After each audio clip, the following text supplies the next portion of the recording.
spectral management, demographic channeling, and the theater of mediated consensus.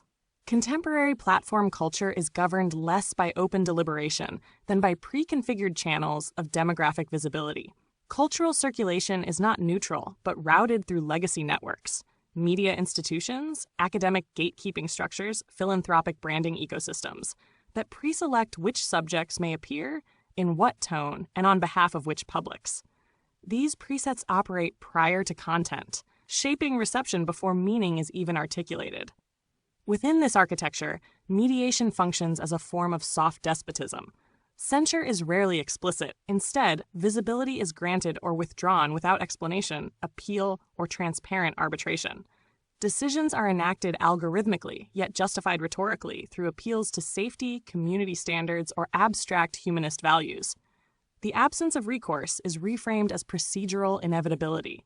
The result is a Muppet theater of representation, a tightly managed spectacle in which approved figures perform diversity, creativity, ethics, and dissent on behalf of the system that authorizes them.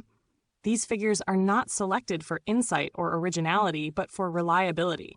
They repeat sanctioned narratives, embody demographic signifiers, and simulate critical engagement without threatening structural arrangements. What appears pluralistic is in fact a curated ventriloquism.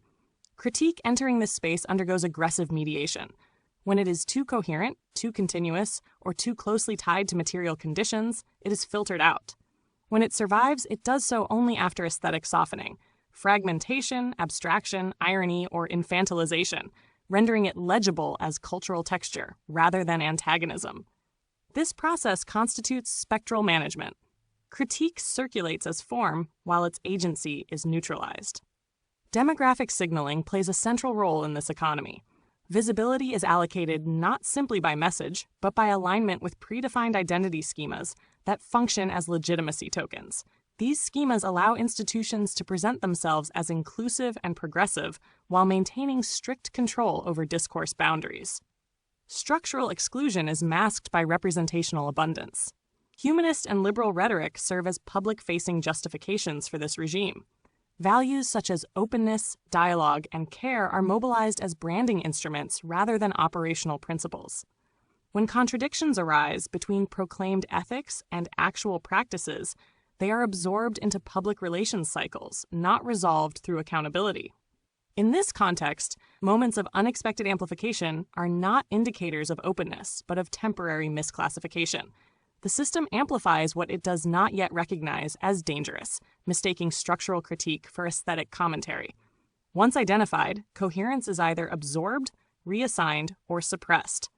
Thus, visibility functions as an instrument of control rather than recognition. What circulates is not truth or dissent, but managed appearance. Culture becomes a continuous performance of legitimacy, in which exclusion is operational, deniable, and endlessly rebranded. Spectral management ensures that critique remains present but powerless, seen everywhere, heard nowhere, and always already revised.